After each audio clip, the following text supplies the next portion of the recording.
The views expressed during today's webinar are those of the speakers themselves, not of Stratford, the speakers' firms, nor their clients, and are not intended to provide legal advice.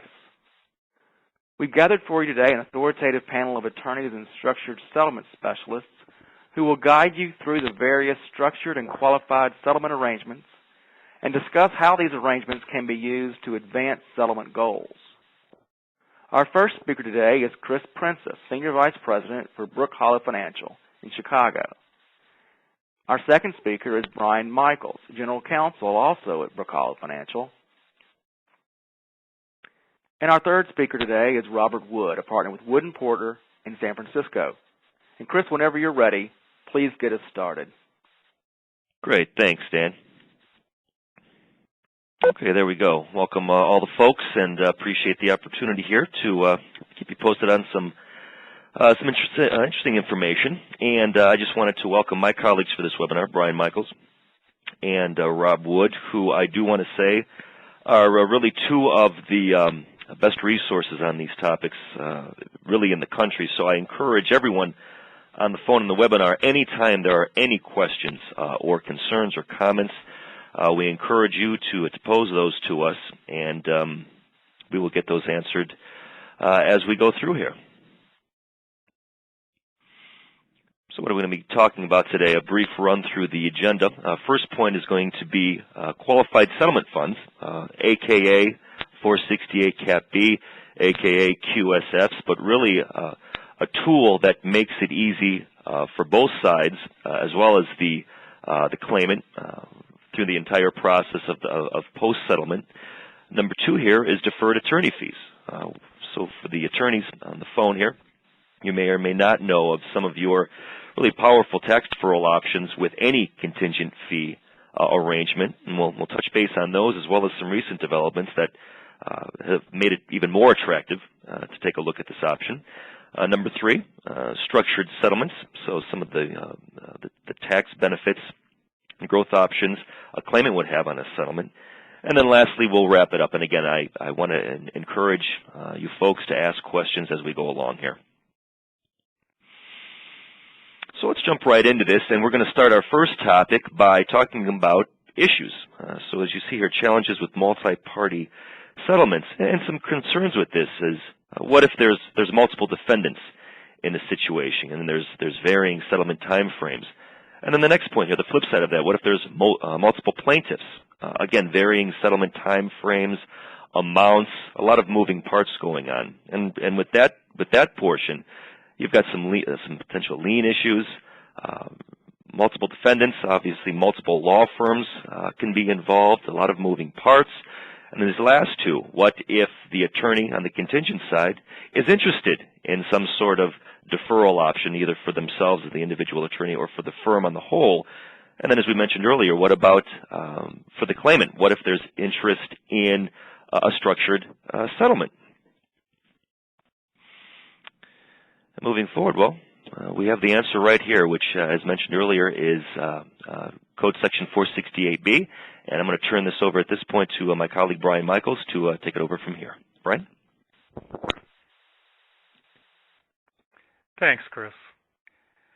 Yeah, I'm going to dive into the qualified settlement funds and talk about a little bit of the history of them, how it works, what the requirements are, how they're used, some specific examples, and I know Rob will chime in with at certain times too on this.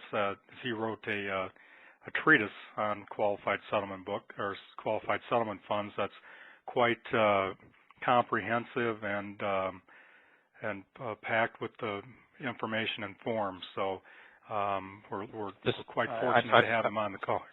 This is Rob. I feel like I should pay you a commission there for selling books, Brian. This is good for me. Yeah, well, it is quite a resource. So just so everybody on the call knows that is available. Much in the style of also the treatise that he has out on taxable or on damage awards or settlements and damages, taxation of damage in settlements. something along those lines. It's not exactly a title that trips easily off the tongue. I think it's taxation of damage awards and settlement payments. Yeah, so it's a good couple of books to have. So the qualified settlement funds were established by Congress really back quite a few years. It's Code Section 468 Cap B, and that code section actually established what were called designated settlement funds. And it wasn't until 1993 that the regs were put in place. Finally, the regs were put in place that actually expanded out from the designated settlement funds and created qualified settlement funds, which are mostly what we see today and what we work with. But basically they were established because there were funds set up for different purposes, primarily for litigation type of things, some environmental claims, where escrow account types of accounts. And there was a little bit of an issue with orphan income, and you can imagine the service, the IRS, didn't want orphan income. So, and there was some confusion about who actually was taxed on the income in those funds. So that's why primarily this was established, 468 Cap B. Also to address large class action, mass tort type cases. So basically the fund is established where and the defendant pays into the fund. The defendant gets a release of the liability, and they get a tax deduction. So what it really is this fund, the Qualified Settlement Fund, steps into the shoes of the defendant for tax purposes and administrative purposes. The defendant is released, and the case continues on. So it allows the plaintiff to settle the cases. They can receive payments for the defendant. Doesn't trigger constructive receipt of the funds, which is very important for different reasons that we'll talk about in a bit. And they're routinely used in class actions, large mass tort cases, small mass tort cases, and many different sizes, different complexities, that sort of thing. And increasingly, we are also seeing them used in regular one-off, so to speak, personal physical injury cases, and primarily where there's multiple defendants or there are multiple claimants or clients, and we'll get into that a little bit later. But really, they're fairly straightforward. There are only 3 requirements for a fund. This fund to be treated as a QSF, and I have kind of the short version here. I'll go into the long version in just a second, but it has to be established by an order approved by some sort of jurisdiction. Usually, it's a court. It has to be established to resolve one or more claims, and it also the fund has to be either a trust under state law, or the assets have to be segregated from the the assets of the defendant. But I'll kind of read from the regs here and get into it a little bit deeper. So the fund, account, or trust satisfies the requirements of the paragraph. It is if, and there are going to be 3 things here. 1, it's established pursuant to an order of or approved by the United States, any state, including the District of Columbia, a territory, a possession, or a political subdivision thereof, or any agency or instrumentality, including a court of law, of any of the foregoing, and pardon me, and is subject to the continuing jurisdiction of that governmental authority. So primarily, typically what we see, what we work with, it's set up by motion. There's a motion to a court and a court, then a corresponding order, and the fund has to be subject to the continuing jurisdiction, not necessarily the supervision, but the jurisdiction, the ongoing jurisdiction. Secondly, it's established to resolve or satisfy one or more contested or uncontested claims that have resulted or may result from an event or related series of events that's occurred and that has given rise to at least one claim asserting liability, either under CERCLA, so the Comprehensive Environmental Response, Compensation, and Liability Act of 1980, or arising out of a tort, breach of contract, or a violation of law. And or designated by the Commissioner of the IRS in a revenue ruling or a revenue procedure. And then lastly, the fund accountor trust is a trust under applicable state law, or its assets are otherwise segregated from the assets of the transferor. So that's the kind of the three ways that, or the three requirements to set one up. This this is a graphic that we put together showing how the QSF, kind of the flow of the QSF works. And basically what you have is one or more defendants. You have a dispute, an actual case, or there's some dispute going on that's ripe to be settled. And, excuse me. And this QSF is set up. Typically, there can be one or more defendants, which creates some problems sometimes there, because sometimes certain defendants are ready to settle before others, and so it really facilitates case settlement. So the QSF is set up, kind of that brown set in the middle, and then you have these one or more defendants, and the settlement proceeds are then paid into that fund, and the defendant then gets their deduction when the money's actually paid into that QSF. And again, those defendants can pay at the same time, or they can be staggered over time. We have, for instance, a QSF set up for an asbestos case. And there are multiple defendants paying in at multiple times at different times. And this, for instance, this QSF is obviously the asbestos litigation is a tort. It's a series of events. So this QSF is set up for a law firm and the cases that law firm is prosecuting for that big case. So as you can imagine, all those defendants don't pay at the same time, and all of the plaintiffs, their cases don't get processed through at the same time. But because it's the same, it arises from the same tort, we're able to use this. So the proceeds, the settlement proceeds, are then paid in. And again, it was created by an order of the court to resolve the tort. It's under that continuing jurisdiction. It's either a trust or that the assets are segregated. Also, there has to be a fund administrator. Somebody has to administer that fund. And the court order, it's established ahead of time. It's often a trust company, somebody who has some sort of special knowledge and administration of claims of this type. But they're the ones who have that person is the person who has the responsibility for administering this, doing all of the accounting, collecting all of the funds, investing the funds, making sure the funds are paid out, facilitating any structured settlements that may be effectuated out of that, structured attorney fees or deferred attorney fees, if any of that sort of thing, paying, settling liens. It's all done with the, working with the plaintiff lawyer on that. So what's the purpose of setting up a QSF, and why do we see this? Again, it's kind of a way station for tax purposes. Using a QSF delays constructive receipt of the funds until they're actually paid out from the fund.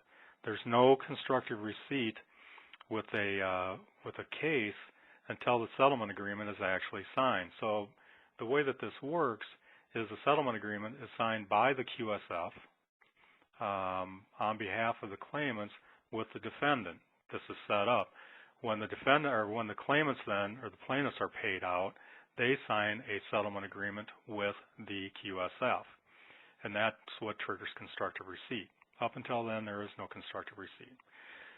The QSF also allows the ability to marshal assets away from the defendants, so outside of the presence and the influence of the defendant. The defendant doesn't really need to be involved in a number of these things that are going on. the allocation among the different plaintiffs, settling out liens, any sort of structured settlement planning, structured attorney fee planning. All of that sort of thing is the kind of the purpose of a QSF, and all of those things can be done outside of the presence and the influence of the defendant. So when the allocations are all made, and again, they don't have to be done at the same time, then the distributions are made by the fund administrator. Those distributions can be in cash. They can be in the form of a structured settlement, and there's a revenue procedure 93-34, that specifically allows for that and gives a procedure for how to do that. Attorney fees can be deferred or structured out of a QSF, just like they can be in a regular case. Also liens, if there are lien issues, the liens can be negotiated and then settled out and paid out of the QSF. So all of this administration is being able to do that after you settle out with the defendants. One other thing Brian, is, go ahead. Brian, this is Rob. I just want to interject something. I guess a painfully obvious point, but you're describing all the nuances, which is good. But I think some people may not stand back and think how remarkable this is. I mean, I'm, as you know, just a tax lawyer, but the idea that there is something one can interpose, which you, Brian, correctly said is a kind of tax-free way station, is certainly how I look at it. But the idea that you can do that is pretty remarkable. I mean, if you think about, for the lawyers listening, if you think about all kinds of cases where money is about to be paid, and the client, even something as, which I know, Brian, you mentioned, as something as simple as structured settlements, does the client want a structure or not? Sometimes a case, there's a big rush at the end. Everybody is saying, you got to decide today. Maybe the client or clients want to check with family members, want to run numbers, want to think about it. Maybe the lawyer, the same thing, wants to structure fees or at least think about it. And, is there any time? Sometimes there isn't. And, something as simple as that, it's pretty easy now, to set up a qualified settlement fund, and just getting time is a remarkable benefit.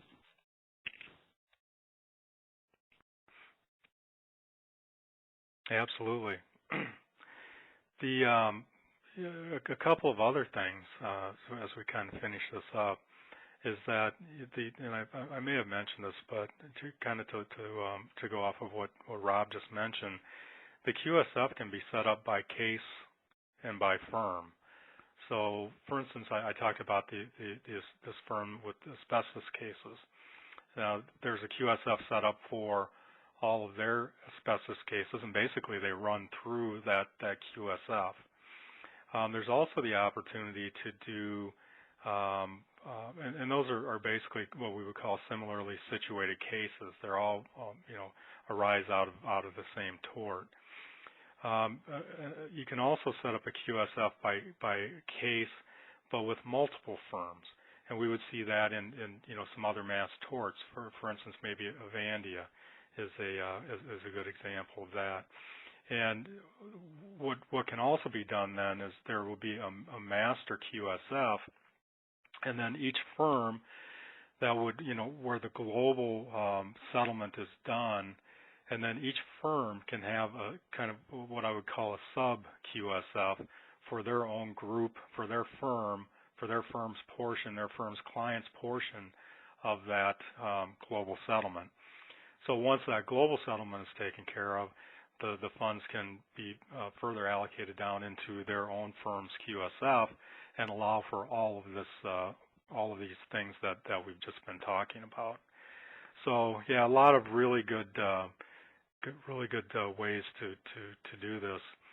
And we've probably talked about a few cases or a few situations where these have been used. And I know Rob is going to have an example when I bring something up here, but you know, literally used in hundreds of mass tort class action cases, probably more like thousands. You know, some QSFs even have their own website. For instance, I think the Exxon Valdez case still has a QSF going on that. You know, the tobacco litigation, you know, all of those sort of things. And again, we would use them. You know, here are a couple of cases. In Cook County, Illinois, there was a fire a few years ago, and you know, a horrible, you know, situation with multiple deaths and you know, and heirs, and you can imagine all the different claims and complexities. And there are over 50 plaintiffs in that case. A lot of unresolved issues that were going on. And the defendants in that case, you know, were settling for coverage limits. So the total settlement was never really an issue. It was more of all of these unresolved issues on the plaintiff side, and liens, and you know, unresolved heir issues and allocations and all that sort of thing. So QSF was set up as really a good tool to effectively get that case moving along and settled to you know, to everyone's satisfaction. Again, a few years back, there was a scaffolding case where scaffolding fell off of the John Hancock in downtown Chicago. You can see 18 plaintiffs. It was a pretty good size settlement, $78 million. Again, the same things. The actual settlement with the defendants was not that unsettled, and they were ready to settle long before the actual allocations and the unresolved issues with the plaintiffs were, and the use of the QSF allowed for that. You know, there's another case that we worked on in the last, I think it was probably a year or 2 years ago, where there were 20 defendants, and a QSF was set up because the largest defendant was ready to settle, and some of the other ones, but some of the smaller defendants weren't, and so it really allowed for the claim, the action to be settled, and have the defendants pay in at certain times. And the QSF administrator then was able to allocate the funds and resolve all the issues on the plaintiff side, and as additional funds came in, as the settlements came in, to further allocate those out. So it worked really well. I just would mention one other case, and this was a case with an airplane crash that happened to be not in the United States. As you can imagine, everybody on the flight died. So all of the plaintiffs were states. A lot of the excuse me, a lot of the heirs were minors, and not only were they minors, they were minors who were not U.S. residents, and not U.S. citizens or U.S. residents. So QSF was able to be set up to settle out the case, and a trust was set up in this case, and maybe Rob might want to talk a little bit about why a trust is often used as the QSF vehicle. But in this case, it allowed for some administration and ongoing administration while setting up bank accounts in a foreign jurisdiction, but just a number of issues. But I mean, you can just imagine there were 100 and some plaintiffs. I mean, you can imagine how difficult it would have been to really settle that case without using a QSF. So that kind of wraps it up for me on QSFs, unless you have something to add there, Rob. Yeah, thanks, Brian. Just two comments. One, you are, I think, making the case, a strong case for using a QSF in many of these, complex cases where you've got lots of sort of arms and legs and parties, and sometimes you have multiple defendants putting in monies at different times, over a period of months or even years. And it is, I think you're absolutely right, it's hard to imagine any other way of doing it without a QSF.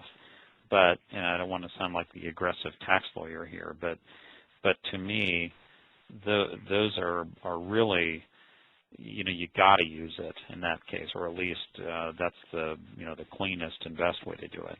To me, the sort of, you go back to my pedestrian comment about time.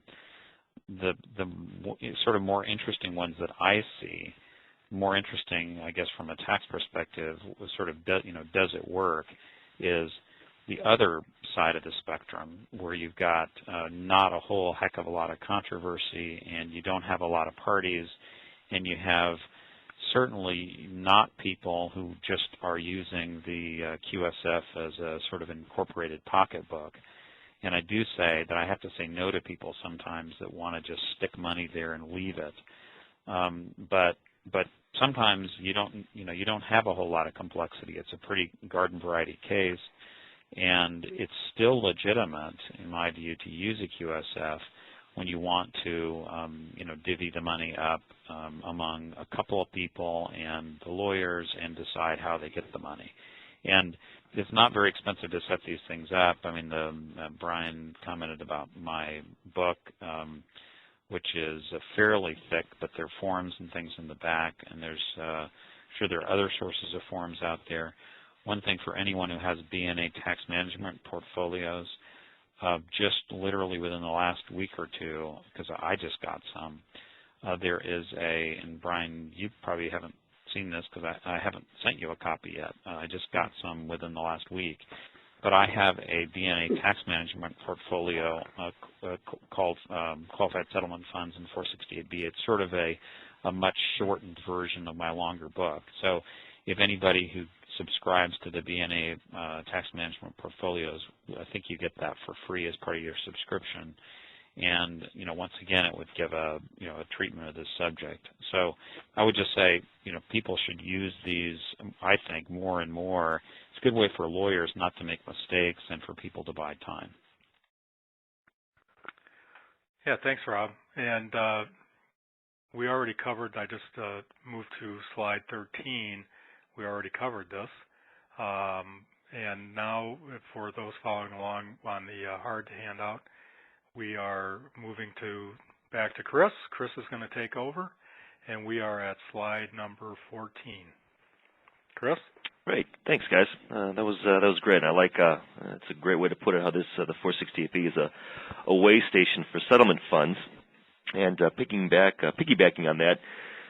So the money's sitting in the QSF. Now, what can you, as the attorney and your client, claimant, what are some options for them now? Opportunities for them. And first, we're going to talk about your money, and this is really a great opportunity that's fairly unique to attorneys to keep and grow your money through deferring your contingent fees. So let's jump right into this. First, let's clarify some things. There's a lot of misconceptions that we hear on a daily basis, and so those we want to get answered right up front. Any contingent fee can be deferred, not just personal injury. So anybody on the phone here working within a contingency fee arrangement, this is something that you probably would want to take a look at. An attorney can defer their fee regardless of what your client chooses to do. And vice versa is true. If your client chooses to do a structured settlement, that doesn't mean that you need to structure your fee. So there's no relationship there with you and your client. And this last point, which has been getting a lot of interest and questions for us, is what can you use to create your investment portfolio with these deferred fees? Traditionally, it has been only annuities, similar to your clients, but now, as we'll be talking about, there's been some recent updates that now allow you to really invest in a portfolio that matches whatever you or your firm's goals are, as well as your risk tolerance. So some real interesting factors here. And continuing right along with that, and Brian is going to talk a little more detail about the main case, Childs versus Commissioner, that really added legitimacy to an attorney deferring their fees. And those last 2 points are pretty good, and I mentioned them earlier. It can be done either with the entire law firm as a whole or the individual attorney, or both in conjunction can defer the fee. And this last point is it's not an all or nothing situation. You can structure either a portion or the entire fee. And that simply means, let's say you're getting $1 million fee, you can structure or defer the entire $1 million, or you can defer down to as little as $20,000, again, depending on what you're looking to do.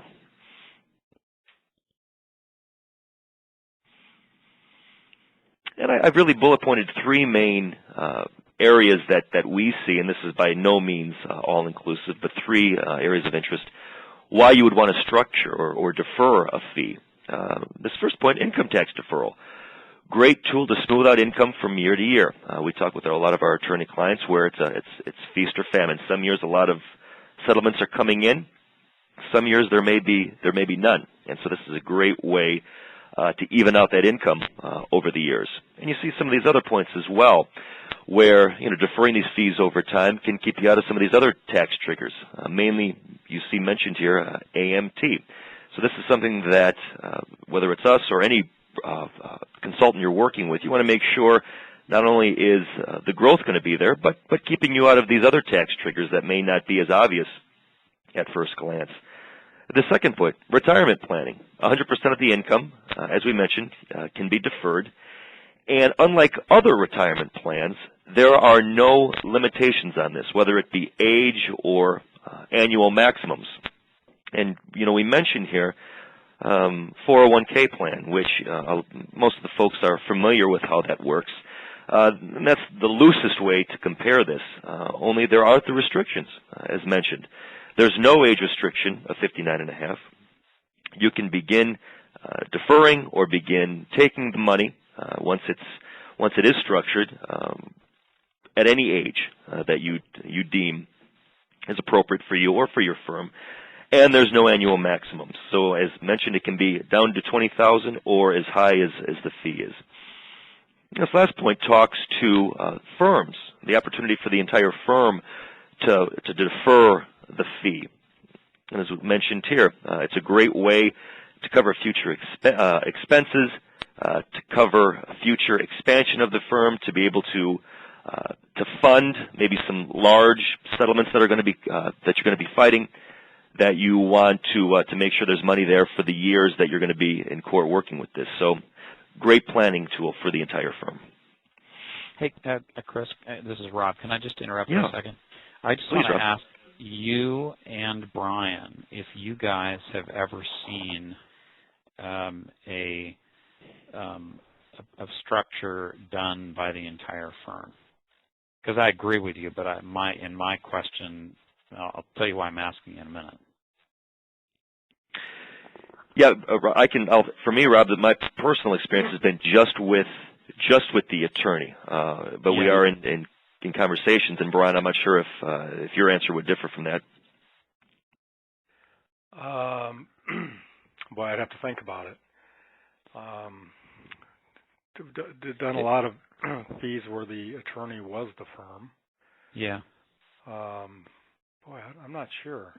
Yeah, well, if you have to think that hard, then your experience is like mine, which is, and I guess I just want the audience to hear this, that lawyers talk about this a lot, and I agree with what Chris said, which is that a fee structure for a firm, so if it's a firm of 3 lawyers or 2 lawyers or 180 lawyers, doesn't matter.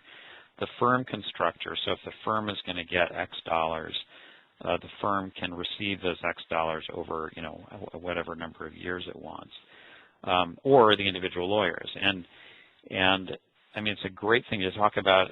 Some of it comes down to sort of who you represent. So I mean, if I get hired to help somebody structure and to render a tax opinion, I always bring this point up. But my experience is, lawyers being lawyers, everybody wants their piece, and they want to lock it up however they want it.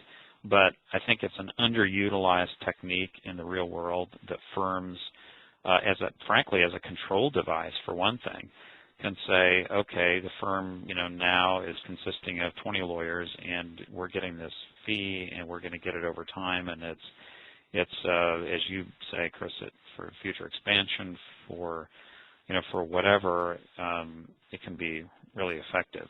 I guess the other point I'll make before turning it back to you, Chris, is is don't ignore the issue of, whose money is it.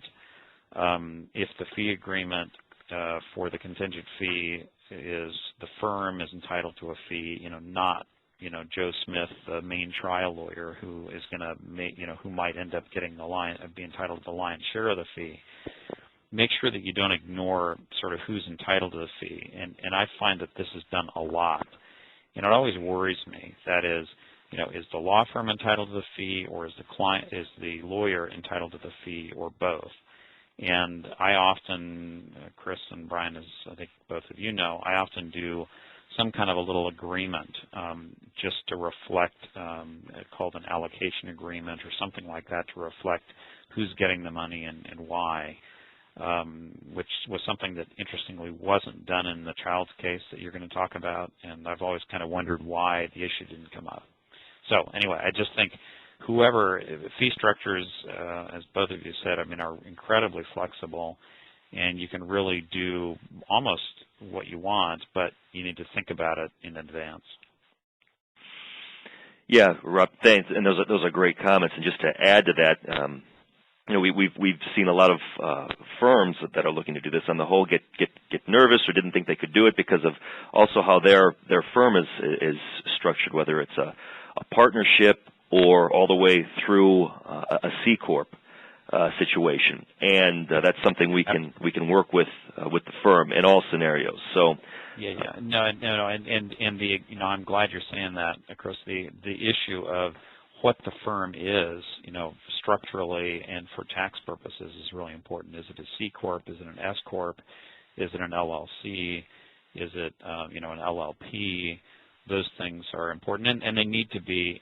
This stuff isn't hard to do, but it's the lawyers, and frankly successful plaintiffs' lawyers, maybe worse than most lawyers on this, tend to put things off, and so they wait until the last minute, and then, oh, we have all the money, it's in our trust account. So what was that fee structure thing you were telling me about? Those calls are really unfortunate, and I won't say exactly what I say to people when they call like that, since other people are listening in. I'm signing off now. Rob, that is such a great comment, and we addressed this a few times going later, but you cannot, and I'm sure you'll agree with this, you cannot contact us, whether it's with you or firms like ours, early enough to start talking about that for your exact reason. We get so many calls with people that want to do this, and you're too late. So you can't contact us early enough. Great dialogue. Thank you. And this next slide. Now this is, there we go. This is the fun one. This is where the rubber hits the road. And I know we've got some moving parts here, but I just want all the folks to let's stay on the top here, where the red arrows are. This is an actual projection and a current client of ours that we ran. And just so we're on the same page, I want to just go back to an example I was using. Keep this real simple. Let's say you're getting $1 million fee, and you do no deferral strategy. So you take your money and you pay your taxes, and you're left with, give or take, $600,000 to do whatever it is you want to do with that money to give to your investment advisor, or whatever it may be. Now, if you do a deferral strategy like we were talking about today, you get to work with the entire $1 million, leveraging that $400,000 to you or your firm's benefit versus the government's benefit. And most people like choice A. So what does that actually mean? Here is a $1 million fee on a 5-year deferral and then a 10-year payout, meaning the money is sitting there growing without paying a penny in taxes for 5 years, and then this individual attorney was starting to take payments in year 6 for 10 years, and this is a pretty standard deferral process we see. So what does that mean? On the $1 million, the internal rate of return on that money is 7%. So not a bad return. Now, what exactly does that mean with the power of deferral involved? Let's go back to our example. So you're earning a 7%, but that does not reflect the power of deferral. Now, for this person and their tax portfolio, what that deferral power meant was instead of 7%, their taxable equivalent for that $1 million was a little over 12%. And what that means is, going back to our example, is this person, if they paid the taxes and they were left with their $600,000, for 15 years, year after year, they would have to earn 12% on that $600,000 to match the power of this deferral. So that right here shows the significant increase and the significant benefit of deferring. So this is a great graph. And hey, Chris, please, Rob, can I interrupt just for a second? Sure. Again, this is probably a really pedestrian, almost stupid comment, but I get, I guess if I look back over the last, I don't know, 10 or 15 years since the Childs case, and say lawyers that said, oh, I want to structure my fees, can I do that? Yeah, what do I need to do? And I look at their fee agreement, and it's usually, there's very little to do as long as they contact me soon enough. And they say, how certain is it? We talk about that. What kind of an opinion can I render? Some of the issues you guys have covered. Does the client have to structure as well? No. So we talk through that stuff. And then I'd have to say the number one reason, both of you know what I'm going to say, I think, the number one reason that I find lawyers who contact me at least who then don't end up doing a fee structure is it's sort of related to the issue you're discussing, Chris, which is the obviously a good point, the pre-tax versus post-tax return. It's fundamental. It's the way IRAs work and any other deferral sort of mechanism. You have earnings that are earning at a higher rate because there's a lot more money because it's all pre-tax. But that's not the reason they don't do it. The reason they don't do it is, I guess I call it my brother-in-law, the stockbroker. It's, well, gosh, I'm going to get 30%. Joe down the street or my brother-in-law is going to get me 30%. And honestly, I hear pie-in-the-sky numbers. And routinely, I see people do this. And I'm not an investment advisor. I mean, I have no idea if those are realistic numbers. I doubt it, usually. But oftentimes, I hear that, and I say, well, look, just be realistic. But, I mean, if that's what you want to do, do what you want. But they think that they're going to get pie-in-the-sky numbers. So back, Chris, to your comparison, they say, well, that's, it's not a problem. I'm going to get way more than 15. I'm going to get 30%. And then my question is, if your experience is similar to mine, how do you answer that?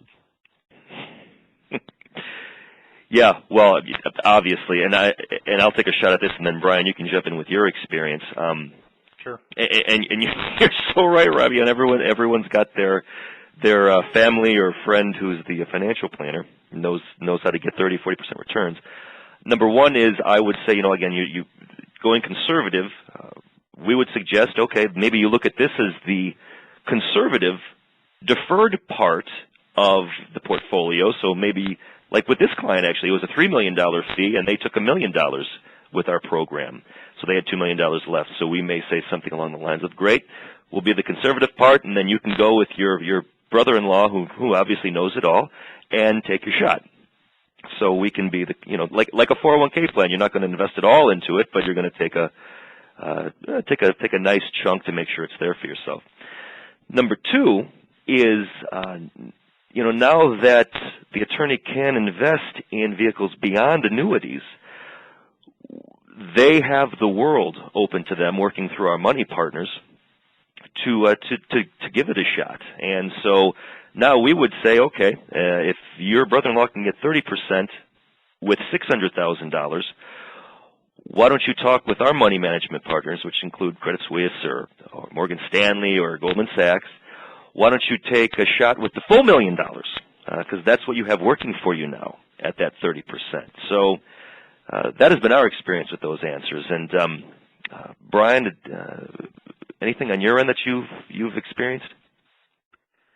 No, I mean, I think you two have covered it pretty well. I mean, maybe just a couple of things. is, just to have an open and honest discussion about, looking at the market returns, fund returns, historically, really doing some research and finding any that have returned 30% every year. Could be tough. Could be tough to find. One other thing is, this analysis, there are opportunities in certain situations where it's not just you have the federal tax rate there of 35% state tax rate, so that's assuming a constant tax rate. When you take the amount that $1 million is taxed on, so that 400,000 leaving the 600, not to overly complicate things, but by spreading out, not only do you get the deferral, but when you're ultimately paying the tax, it may be at a lower actual hard rate, which is another kind of hard savings to be factored in. And that's all I would offer. Great. Thanks, Brian. And Rob, again, great conversation point there. Thank you. But yeah, these are projections for the folks in the webinar. These are projections that we're happy to run for folks, so you can see what it looks like. And moving right along, I just included some slides here from the prospectus from the same client. Again, just showing here, and this looks a lot like what you get in a mutual fund. But your investment risk tolerance is taken into effect, and you can see here you can invest in the entire realm, as we talked about earlier. So I won't spend a lot of time there. And again, like I mentioned, it looks a lot like a mutual fund. For that client, the example we were looking at, you can see here the breakdown of the investment. His risk tolerance here was about a 3.8 on the scale here in the upper right in the yellow. And this is a way we get started on conversations. What budget do you fall in? And then you can see here the portfolio that was designed specifically for that client. And you can see the breakdown percentages. And then some projection returns.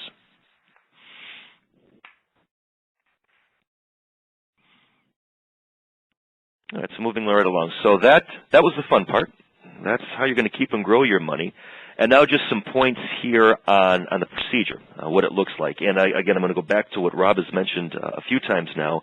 You cannot get folks like Rob, folks like us, involved early enough. We're starting to structure fees for folks that called us 2 years ago, just to say, hey, I know I've got some settlements coming in. What do I need to start doing now? And that is the call that brings a smile to our face every day.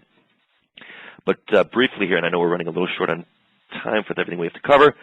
Thanks for the note, Dan. But moving right along here, and I'll briefly go through this, you can see here the fee agreement, as Rob had mentioned earlier, is in place. The settlement happens in point 2. And this can't happen early enough. The parties meet with a settlement specialist to determine what the structure is going to look like, either for the claimant or for the attorney. Or it's decided here that that money is going into a QSF. Plaintiff executes the agreement. The defendant promises to make, and this is assuming that a QSF is not involved, so just a traditional settlement between defendant and plaintiff, promises to make future periodic payments to the attorney. But if there's going to be a deferral process, the defendant assigns the obligation to make the future payments. The defendant then gets that off their books and transfers it to the assignment company, whether it's an insurance firm or the independent assignment company. And then you can see here it's pretty traditional, like any structured payment with a settlement. The assignment company purchases the investments to fund those future payments, and that's where then it's backed either by an insurance firm with an annuity product, or like we saw earlier, a mix of market products. And then everyone goes on their merry way. And again, this point 11, the attorney can, just to clarify, the attorney can structure their fee regardless if your client decides to do a structured settlement, independent of each other.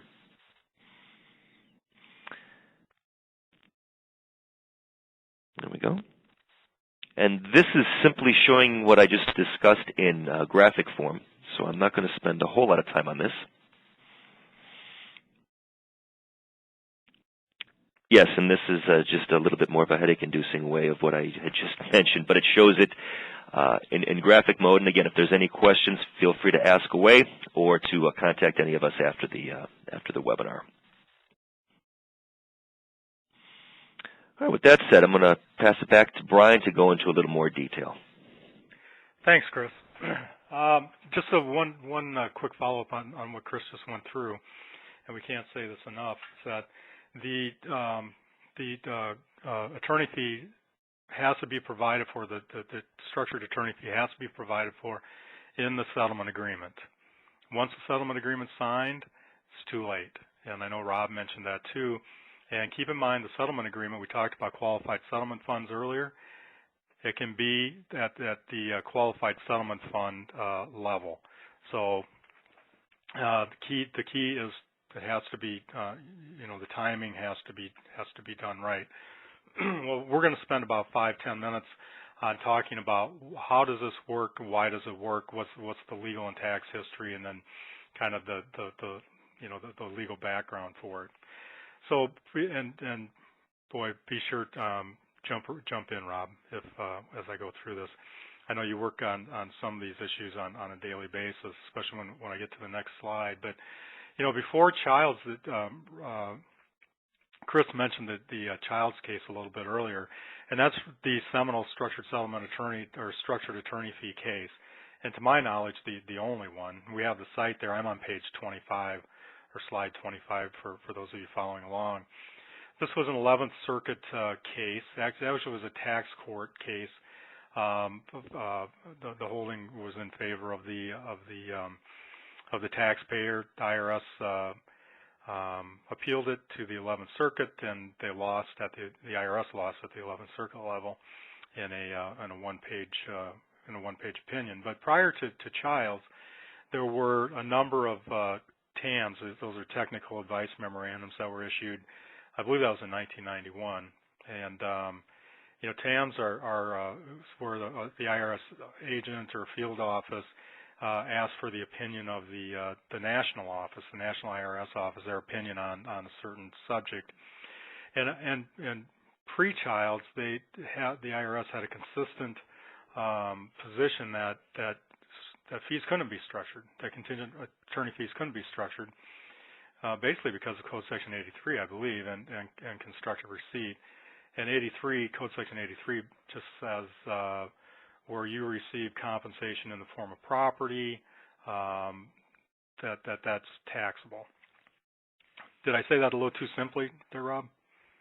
No, that sounds right. And by the way, I'll just I guess say me too on your comment. To your knowledge, the only case. It is a little weird, I find, to talk to lawyers and say that's the case. And I think sometimes they think, well, geez, isn't it a little unusual to have only one case? And I guess the answer is yes. I think the history, Brian, as you know, is the IRS, when the Child's case came out, as you say, they lost in tax court. They then appealed to the 11th Circuit. They lost there. And for a bunch of years, I don't know, 5, 6, 7, 8 years, the IRS informally was telling people like me, we're going to find another case. We don't agree with it.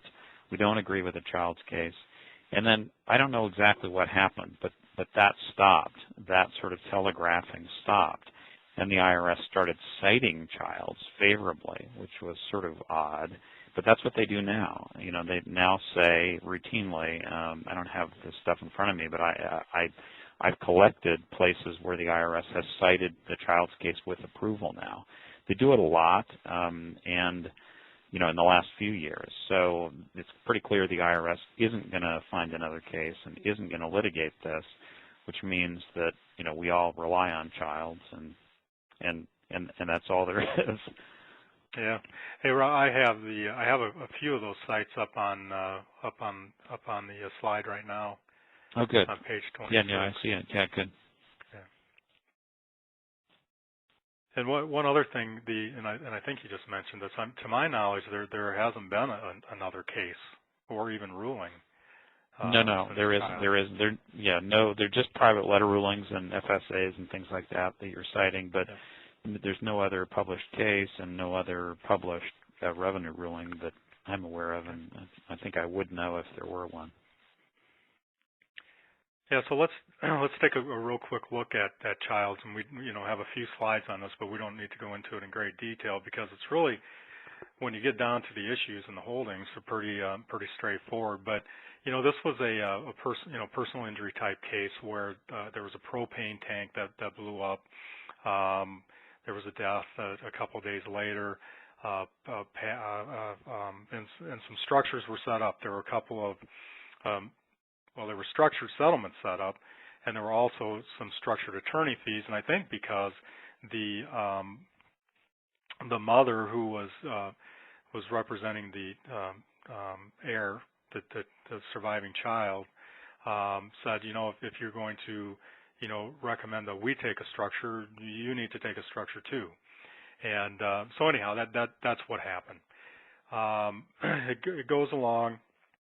The attorney structure, they're part of their fee. They get audited down the road, and the IRS denies the structure and adjusts their tax. They appeal it. They appeal it. They go to tax court, and the issue was when are the attorney fees includable by the attorney in their taxable income? And there were two holdings. And I talked about both of these a little bit already, but the tax court held the fair market value of the plaintiff's rights to receive payments under the settlement agreements were not includable in income under Section 83 in the year they were effected, since the promises to pay under the structured settlements were neither funded nor secured, and thus did not meet the definition of property for purposes of Section 83.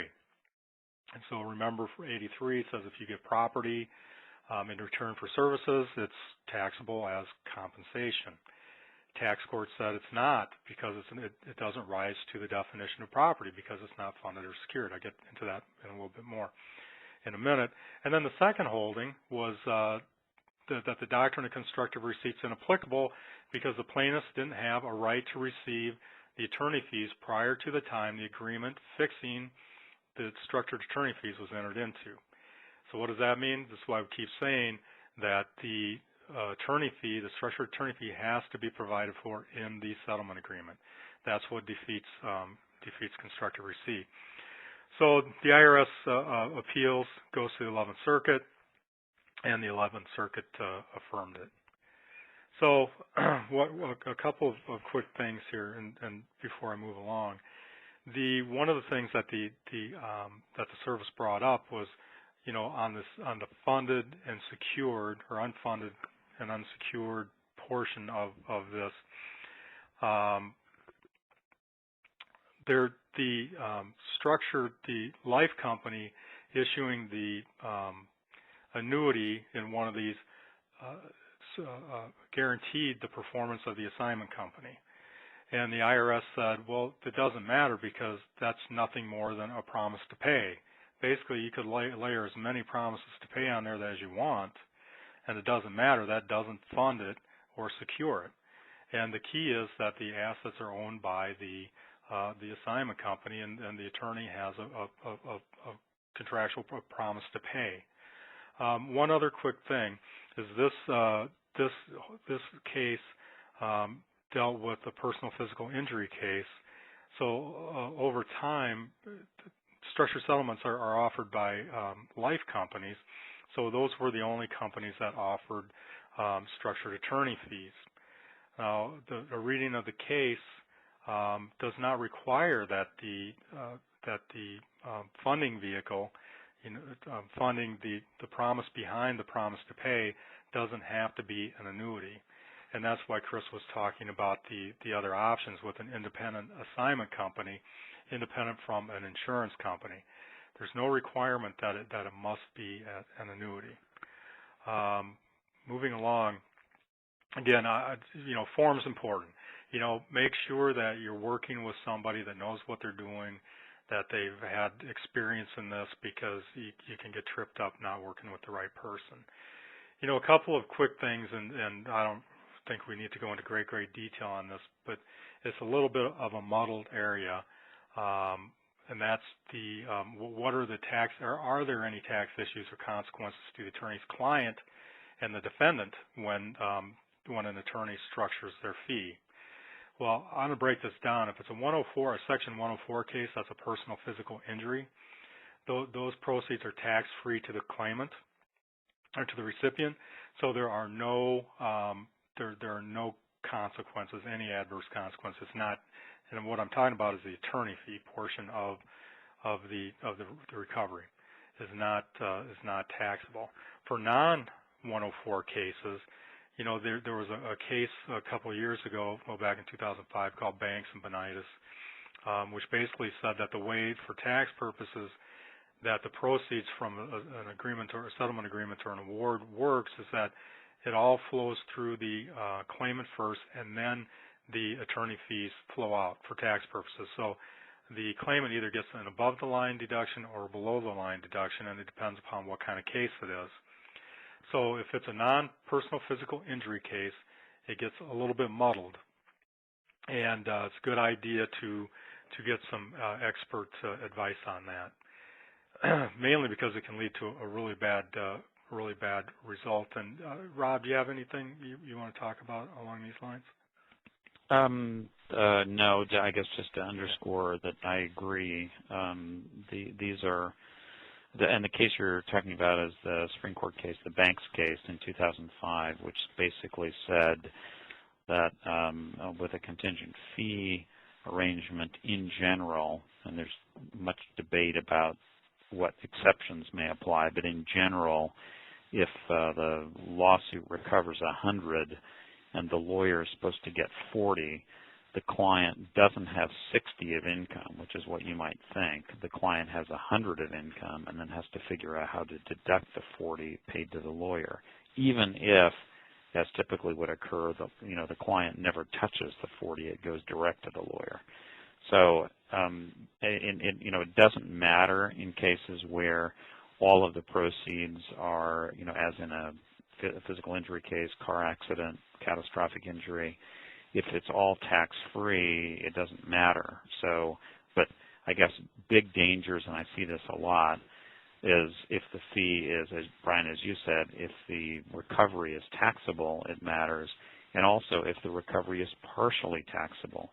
So you got a, let's say an auto rollover case or something with a bunch of damages, and some of them are punitive, or some of the there's interest on top of the damages. Interest is taxable, punitive damages are taxable, and that means you have a portion of the legal fees that would have to be income to the client and then deducted. So, I mean, these are things that can be dealt with if you deal with them before stuff is signed, and they can be real problems if you don't. Yep. And then what about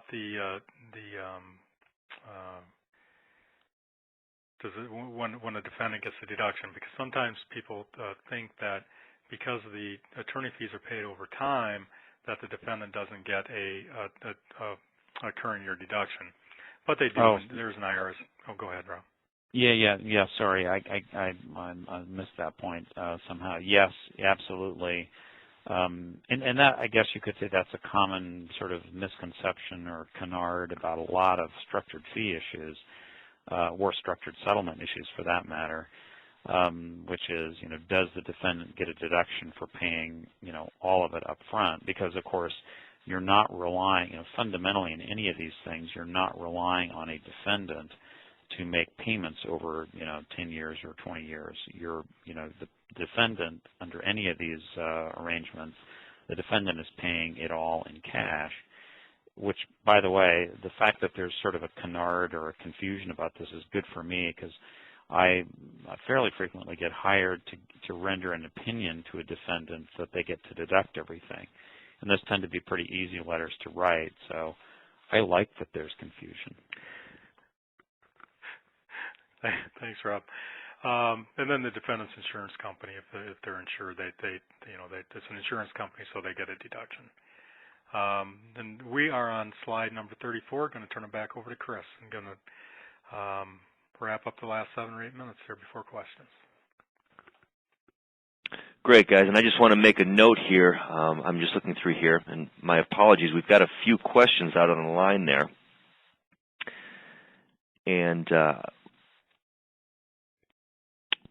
folks, just if you could hold tight, we'll go through the structured settlement portion here rather quickly, and then we'll get to your questions. So if you could hold tight, we sure do appreciate you asking away. Okay, so we've talked about the monies in the QSF. We're all set. Now we've talked about the opportunity with the attorneys deferring the fee. Now what about your client, the claimant's opportunities for a structured settlement?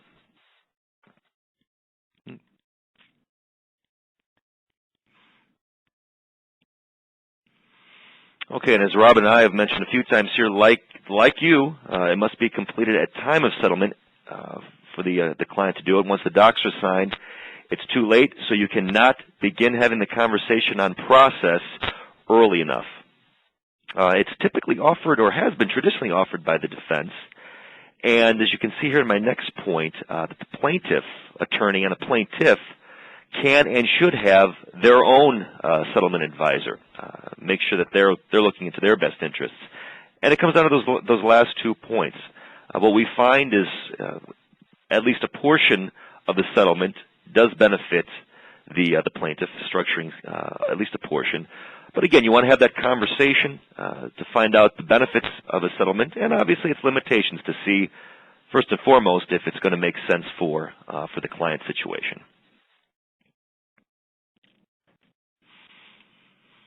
A few points I won't spend a lot of time here on the settlement industry, but right here you want to focus on only a properly licensed consultant can offer a structured settlement. A lot of folks think they can go directly to their financial planner or to a what I call a retail insurance shop, and that is not the case because they are very specialized.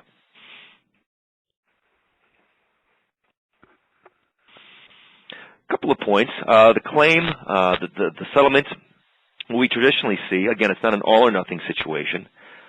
We usually see some folks take a portion of it in cash, and then they do a structured settlement with the remaining amount.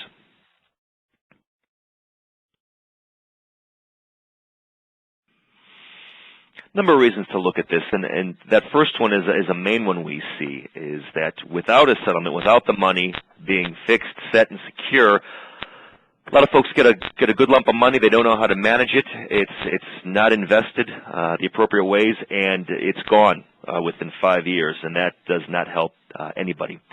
It provides tax advantages. This third point here, a low-risk source of money. The money is in an annuity. People know every month or every year, depending on how they have it set up, exactly what's going to show up in their mailbox. More money over time. It's in an annuity. It's not only are the proceeds from a personal injury side tax-free, but on a personal injury structured settlement, the interest earned is also tax-free. So a great situation there.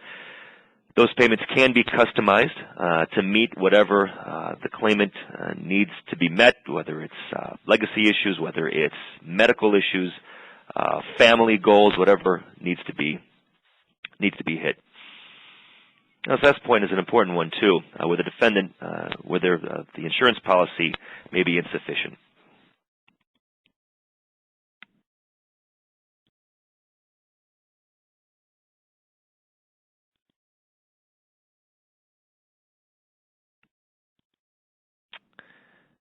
There we go. A little ahead of myself, folks. Hold tight. A couple of important points that we already mentioned. For a personal injury settlement, as mentioned, the settlement and any interest earned on a structured settlement is going to be tax-free. Very low market risk. The money it's annuitized, which is arguably one of the most secure investment vehicles available. And again, this last point, the money is going to be there for the claimant, especially where there's medical issues, and this money is the only pot of money they have. Obviously, it needs to be structured appropriately and to make sure that those expenses and that lifestyle is going to be covered, sometimes for many years to come. With that said, Brian, I'm going to pass that back to you just to touch base on the benefits for minors. All right. Looks like we have 1 or 2 minutes left. I'm on slide 40. You know, structured settlements are often used for minors, and the reason why is because they're, you know, is because of the safety, the security, the you know, the guarantees, the definiteness of a specific amount paid at a specific time. Also, you know, you have their creditor claim protection, and the courts oftentimes really like structures. Also, that you have the flexibility that Chris talked about that can be used with paying like ongoing medicals while somebody is a minor, and then funding a college education. Also, and this hits home a lot, anybody who's worked in this area, is the you know, the risk of mismanagement. We talked a little bit about, you know, people, investment managers, and, you know, managing the proceeds of a settlement where somebody doesn't have the ability to earn more money down the road is a lot different than managing investments, say, for an attorney who has an ongoing income. So the investment objectives are different. So you know, with structured settlements, it's usually the issue of you know, this person needs money at a specific time. So one other thing I would say about minors and structured settlements in particular is that there's the option for what we would call a rated age, and that's for lifetime payments, and that's where there's an impairment to somebody's life expectancy. And as you can imagine, in personal injury cases, that they're injured, so there often is an impairment along those lines. So you could have a case where you have an 18-year-old who actually has the life expectancy of a 40 or a 50-year-old, and the lifetime payments then are based upon a 50-year-old's life expectancy, you know, 28, 30 years instead of an 18-year-old's, which might be 60 years. So the rate of return is greater than the internal rate of return is actually greater than the rate of return on the present value of the funds, if that makes sense. Sounds a little illogical, but it's not. And it's hard to beat that sort of a return. So that's one thing to keep in mind with catastrophic cases, is that ability for a rated age. Also, last point, special needs. You use special needs trusts. Structured settlements are often used to fund structured special needs trusts. So to make this kind of self-evident, I'll make one quick point here before I close it out. Structured settlements are also used under 104A1, Code Section 104A1 for workers' compensation claims. And there's a big issue going on in the last few years, even now, with Medicare's, protecting Medicare's future interests. So there's a big industry that has arisen around what are called Medicare set-asides, and there's even some buzz a little bit about that on you know, regular tort type cases. But that aside, on the work comp cases, these Medicare set-asides are often set up when these cases are settled out, and structured settlements are used to fund these often, and CMS really likes that because of the certainty. With that, I'll wrap my portion up and turn it back over to you, Chris. Oops. Great, thanks, Brian. We'll bring it home here real quick. Yep. You know, just a quick listing here of no matter what structured settlement consultant you're using. Obviously, make sure you're working with at least A-rated insurance firms on the investment.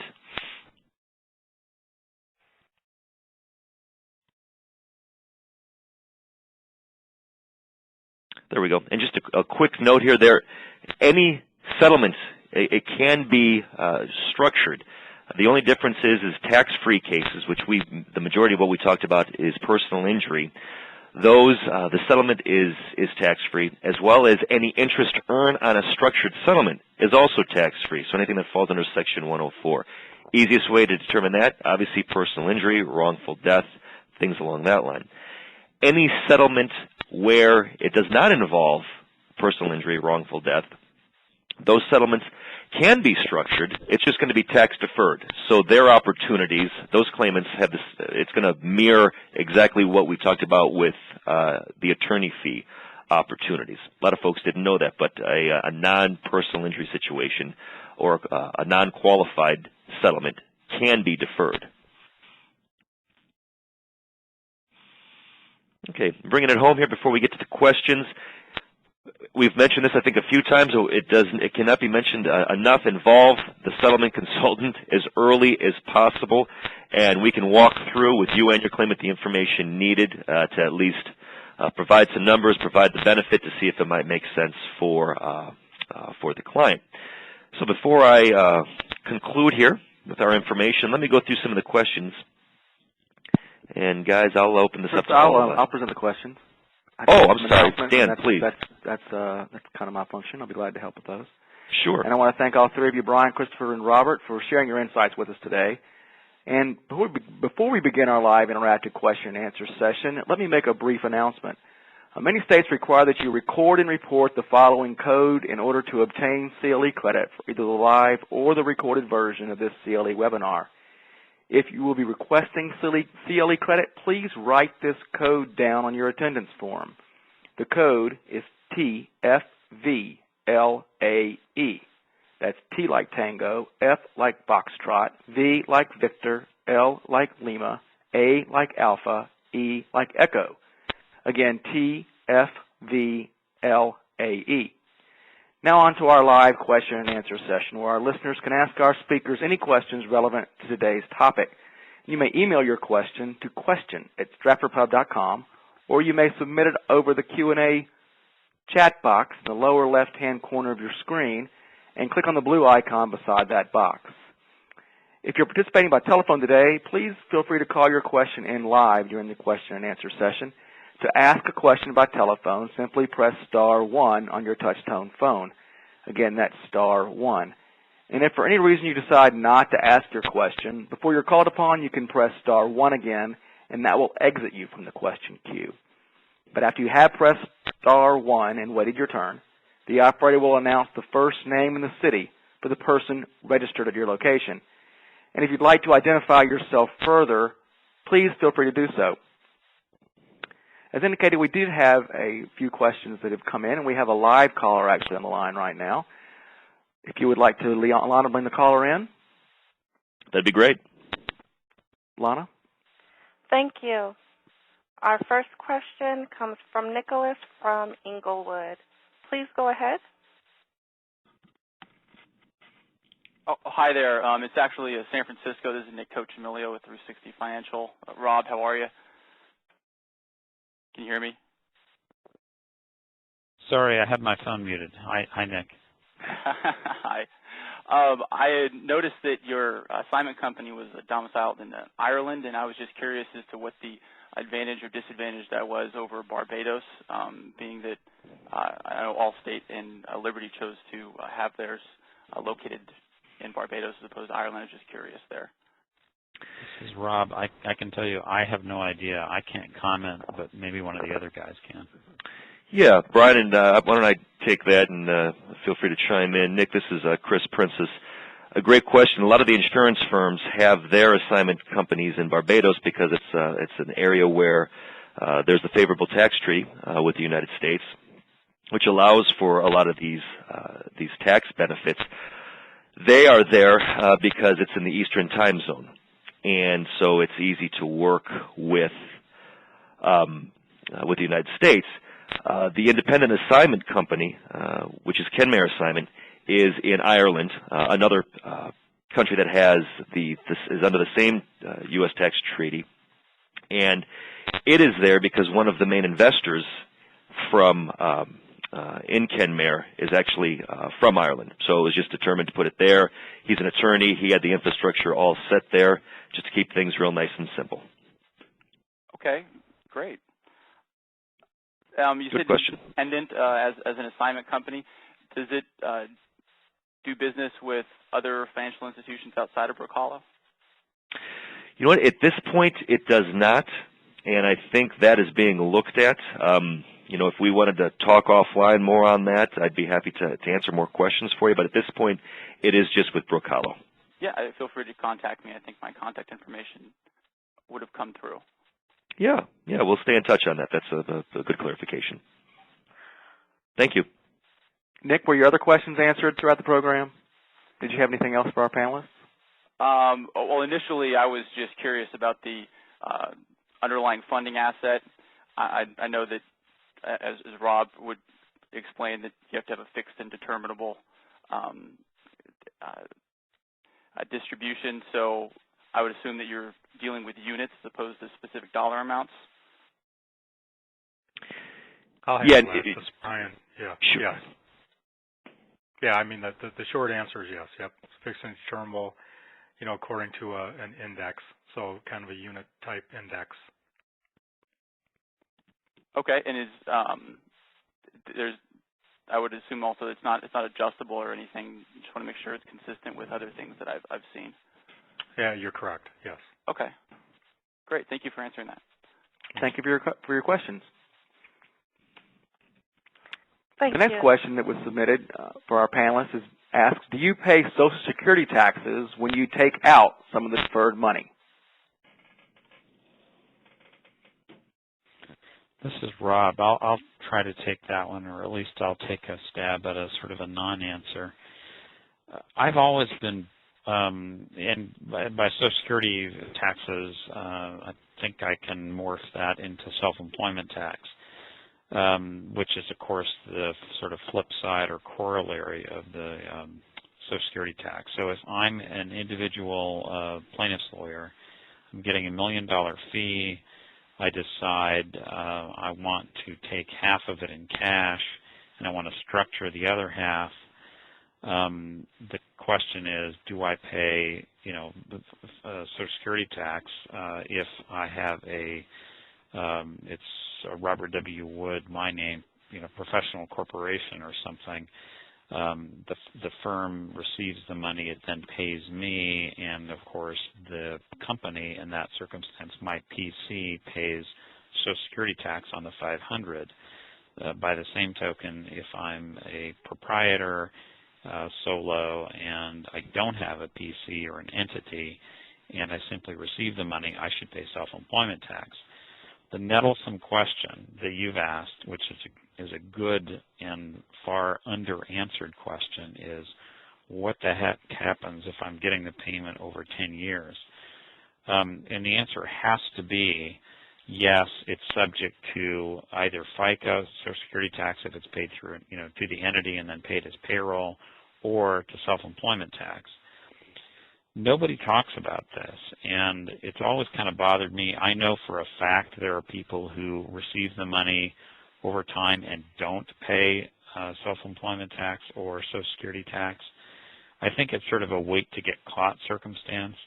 I don't know why that is. I think sometimes it may be intentional, but most of the time I think it's just ignorance. People don't think about it, especially if a plaintiff's lawyer is doing this kind of as a retirement fund. You know, I'm a young or middle-aged plaintiff's lawyer. I want this to be my retirement money. I don't want any money to be paid to me for the next 15 years, and then I want it in level payments over 10 years thereafter, that kind of a thing. And often in that circumstance, you just don't think about the self-employment or FICA. So I don't know if Brian or Chris have answers, but my answer is yes, it is subject to and should be subject to, but a lot of people, I think, forget. Yeah, that's Brian. I agree. And, you know, there are planning opportunities around that, too, or in conjunction with that, you know, as to how the, you know, one of the beauties of structuring is the flexibility and how and when you get the, you know, how and when you get the payments. So, I mean, that's one of the conversations that we increasingly have with people. Yep.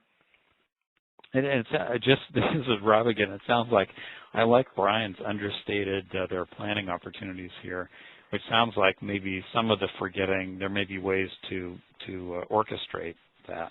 If I don't want to put words in your mouth, Brian, but oh no, what no, I guess what I specifically about a couple of things, but one thing I would mention is sometimes we will hear, well, if I take that the $1 million, it's capped at 106,000 except for Medicare.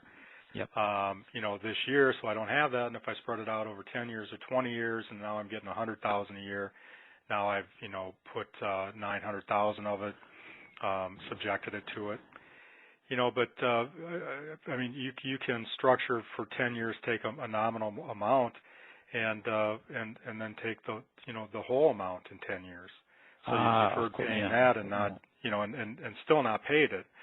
So I just think it's a false argument that you're going to get stuck with paying Social Security tax that you wouldn't have had to pay in the past. So I guess all I meant was it depends on. I mean, it depends on what you want to do.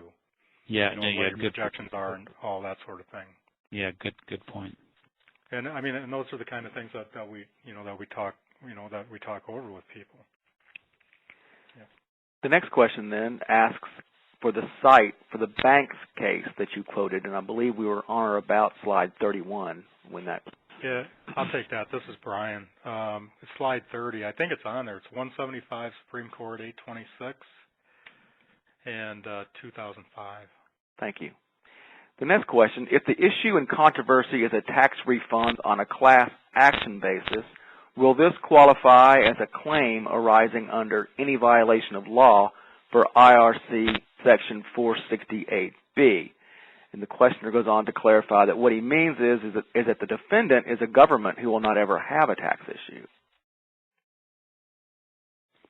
This is Rod. So the beginning of that question again was? If the issue in controversy is a tax refund on a class action basis, will this qualify as a, quote, claim arising under, quote, any violation of law for IRC Section 468B? Yeah, I don't know the answer to that. I think so, but I'd want to think about that. That's a kind of a squirrely question I've not seen. I guess the good news is, and the reason I think the answer is yes, is that virtually everything comes within that claim or violation of law language, except for certain things that don't. So I'm pretty sure the answer is yes, but whoever's asking, if you want to separately, contact me, I'll see if I can run it down. And we do have another live caller. Lana, could you bring the caller in, please? Thank you. Our next live caller comes from Devin in Denton. Caller, you may begin speaking. Yeah, hello. This is Devin Dupay in Denton, Texas. And my question is, I'm actually a plaintiff's lawyer out here in Denton, and we do structured settlements for PI cases. And my question is, with some of your deferred attorney's fees structured settlements, in my experience, it's always been the defendant, who is typically an insurance company, who comes in and says, hey, here's some annuities or other structural settlements we could do for the minors or for your client. I've never had an opportunity to do it for myself or my own attorney's fees. So is there an issue as to, who pays for the consultant or this structured settlement individual that y'all been talking about when y'all say, hey, call Brook Hollow? Is that the defendant? Does it come out of my client's settlement amount, or is it, taken care of just like they normally do when we do a minor structured settlement agreement? Brian, you want to take that, or I'll start it off? I'll start it off. But it's great. It's the the process is the same as the minor structures that you're doing, and you have a choice for structuring the attorney fees using those insurance companies, and they all structure fees, have for years and years and years. And then the new or The other option is the assignment company, the independent assignment company, this Kenmare assignment company, where the structure can be based on basically anything that you would invest in if it wasn't in a structured attorney fee. So the structures for your clients, for those minors, just because of the way the tax law works, it's Code Section 104 and 130, it has to be an annuity. Now the process is the same, but for an attorney fee, you can also use an annuity, or you can use this independent assignment company and use stocks and bonds, a managed account, any different sorts of things. Did that answer the question? Yeah, I mean, pretty much what I'm hearing, as long as I got this correct, is that it's essentially going to be the same process that I've done going through the insurance company and their assignment companies for the minors, except, I'm going to say, hey, by the way, work me up, some kind of structured settlement agreement for my fees as well. Am I hearing that correctly? That is correct, and it's actually done right with the, in the settlement agreement. This is Rob. If I could just interject, because it sounds to me like the gentleman in Denton is asking about commissions too. And I mean the way this works, at least the traditional annuity business, whether it's a structured lawyer fee or a structured settlement for a client in a tax-free case or a structured settlement in a taxable case, it's all essentially the client or whoever is the beneficiary is in effect paying.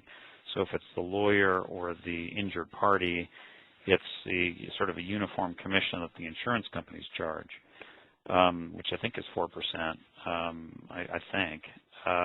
And basically, even if, what I've always been told is, even if you were to try to circumvent the broker, if you're a lawyer, and go directly to, Allstate or Prudential or Metropolitan or whatever life insurance company it is, you don't save the commission. In other words, it's sort of a hidden commission you don't ever see, and that means in some ways it's not one that seems painful.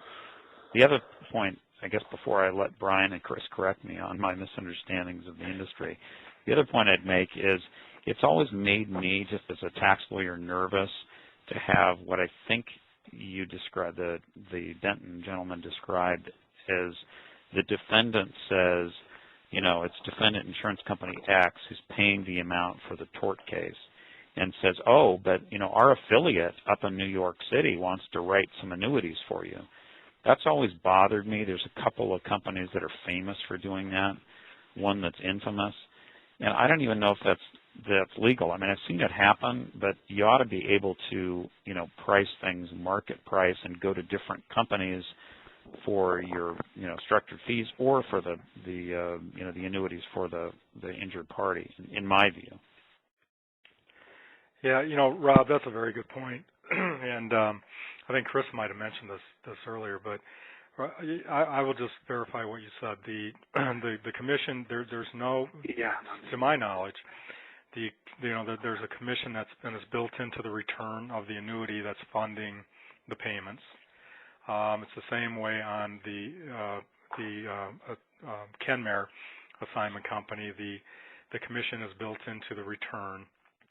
Having said that, Rob just hit on a really good point for plaintiff attorneys on here, is that often structures are presented by the defendant, the insurance company, and they will tell you that this is the structured settlement broker. This is who you need to work through, and they give you the contact information, that sort of thing. You have the right, by the obligation, you have the right to use your own structured settlement broker. That person represents the insurance company. And there are 10 or 13 life companies that write structured settlements, and there are, for instance, we deal with plaintiff lawyers and plaintiffs, and that's who we're brought in by. We don't represent the insurance companies, but we'll shop the market to make sure that you're presented with the other 12 companies or the other 10 companies or whatever they are versus just the, and I know the insurance company that Rob's talking about, but it's really important that when they tell you that what you don't hear is that, but you can use your own broker too. And then what happens is there's no added cost. The commission is split between the defense broker and the plaintiff broker, and that's how the business works. Well, we have gone over our allotted time, but we will take one more question if we can. Our hosts and participants can stick around. It's rather lengthy. I'll read it to you. One impediment to structuring settlement proceeds of a work comp case is that Social Security disability benefits are offset by work comp benefits and by periodic payments made on account of settlement of work comp claim.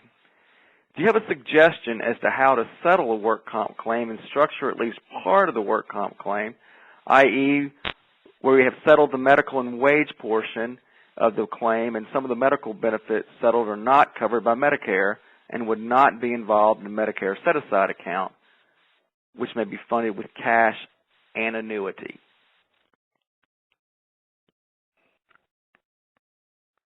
Who wants to handle that one? Would you like me to read it again? No, I got it. Does anyone else want to handle it? Take it away, Brian.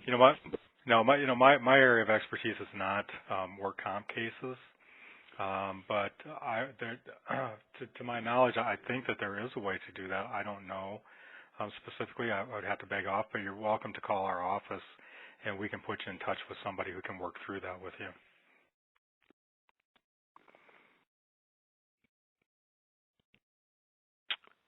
We have no further callers, and that was the last question submitted, and I'd like to take this opportunity to thank our participants, thank our speakers, and hope everyone's enjoyed our national webinar today, Structured Settlements and Deferred Attorney Fees, Leveraging Structured Arrangements to Protect the Client, Facilitate Case Resolution, and Provide Tax-Deferred Benefits for Counsel. A webinar evaluation form will be emailed to attendees shortly. Please take a moment to fill out and submit that form to let us know how we did today. Listeners who have ordered or wish to order CLE credit must verify their participation in today's conference by submitting the completed attendance register that is part of the conference materials.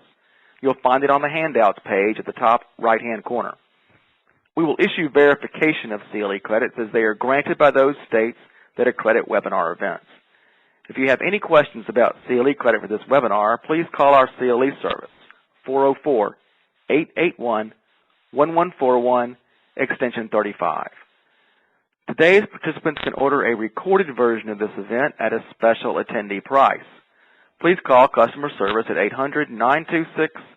800-926-7926, extension 10, or visit our website at www.stratfordpub.com. Please be sure to check Stratford's website for information on future Stratford CLE programs, which include a seminar, Medicare Secondary Payer Act Obligations and Liability Claims, minimizing compliance risks and identifying best practices for claim settlement. That will be held Wednesday, March 9th, starting at 1 p.m. Eastern for 90 minutes. Stratford would like to thank you for your attendance today, and to end this call, simply hang up your phone. Thank you again, and goodbye.